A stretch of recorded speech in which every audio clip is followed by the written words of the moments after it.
Hi guys, so here we go again. At nandito tayo ngayon after 2 days na hindi natin sinilip etong ating garden dahil sa lakas ng ulan at errands. So, ayan. Pakita ko sa inyo. Ang taba nila. Pero meron syempre, hindi maiwasan. Meron pa rin mga casualties. Pero ayan, ang lalaki na. Nakasurvive yung ating kamatis. Isang dahon na lang natira dyan na napakaliit. Pero yan, lumaki siya. Tapos, yung bawang natin, yung garlic. Ayan, no, yung garlic natin, no, tumubo na. Ayan. Tapos, yung mga pinagkakagat ng mga daga na, ayan, kamatis. Nagtatry silang mag-survive. Ito na yung ating cucumber. Also, ito na yung ating chayote o sayote. Ayan, meron ng dahon. Pero itong isa hindi pa. Ewan ko kung matutuloy ito. Pero yung mint natin, pinagkakagat na naman. Merong insekto siguro. Kasi putol-putol na naman yung dahon. Pero paano nangyari yun? Kasi sili ko din. May something namimili. Pero eto na yung ating ampalaya. Bigla silang laki guys. In 2 days rain. Yan talaga nagagawa ng ng tubig na galing sa Diyos. Ayan. Pagka natural talaga. Ayan ang gaganda nila. So, gagawa tayo ng ating pesticide para ma-save natin yung mga dahon nila from pest. Ayan. Tapos, dito, ayun, patola natin. So, lalagay na din tayo ng balag papunta dito sa ating ilalim ng tangke. Ayan. Okay naman yung mga natin. Mga tinanim natin dito. Pero may dalawang pot dito. Ito at saka ito. Walang laman. So may transfer tayo na mga ganitong seedling. Or ganitong seedling pala. Ito.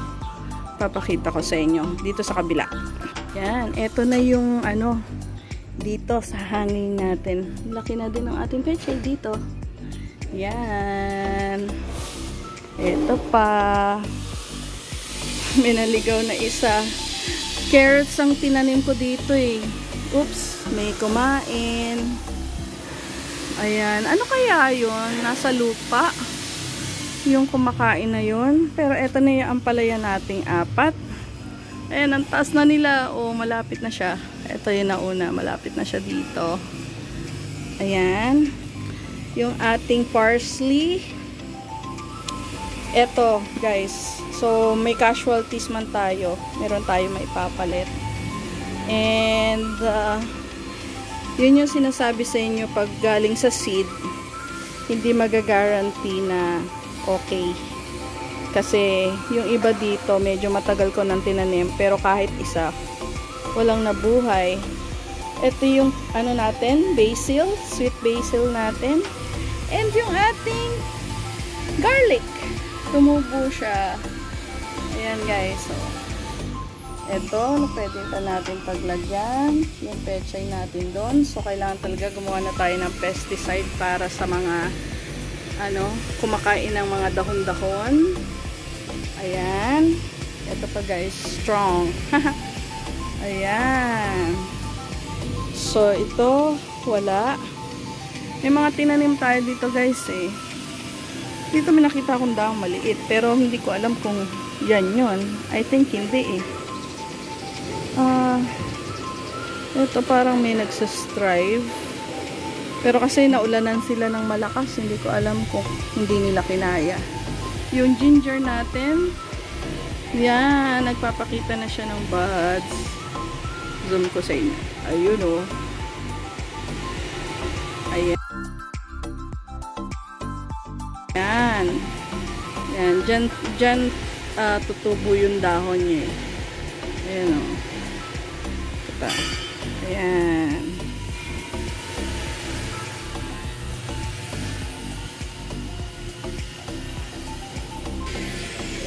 Dito naman tayo guys sa ilalim ng tangke. Nakakatuwa yung ating dayap or local lemon. Nag-produce na siya ng mga maliliit niyang dahon. Kasi nung nakaraan wala yan, ito lang dulo. Ngayon naglalagay na siya. Yung papaya natin going strong. Yung okra din natin. And ayan guys, may extra na naman tayong isa. So, ito yung pinakita ko sa inyo nung last na vlog natin. Na nandito pa lang sila. Ngayon, ang haba na. Tapos, may isa pa uli. Alam ko meron pa dun eh. Dalawa dun. Ayan may tumarget na naman. Putol. Ayan. So, kailangan talaga natin ng pantaboy ng mga kahayupan ng mga peste. Pero guys, ang taas na nitong ating sitaw. Ayan. Ayan na siya Ito yung isa. Bakit naman dyan ka? Kapit ka dito. Ayan. Gagayad lang natin.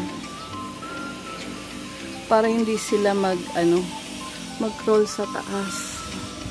Pababa natin tong isa. Ito natin siya papakrolin sa ilalim. Ayan. Ayan. Haba na niya. Tapos sana hindi galawin to ng daga. Ayun lang. Pero naglagay siya ng leaf. Ito, meron din siya dito. Ayun. So sana makasurvive sila. And so yan muna guys ang ating gardening for today. Later, pag hindi umulan, magre-refill tayo. Maglalagay tayo ng mga halaman dito, dyan. Yung mga hindi natuloy na mga tinanim natin. Kagaya nito, 4 na yung nasa loob. Bawas tayo dyan. Tapos lipat natin. Siguro, pwede dito, isa pa. Kasi medyo payat to Ayan. So, yung isa doon, lipat ko dito. Ayan. Pero ito, tataba. Kakatuwa lang. So, yun muna guys. Bye!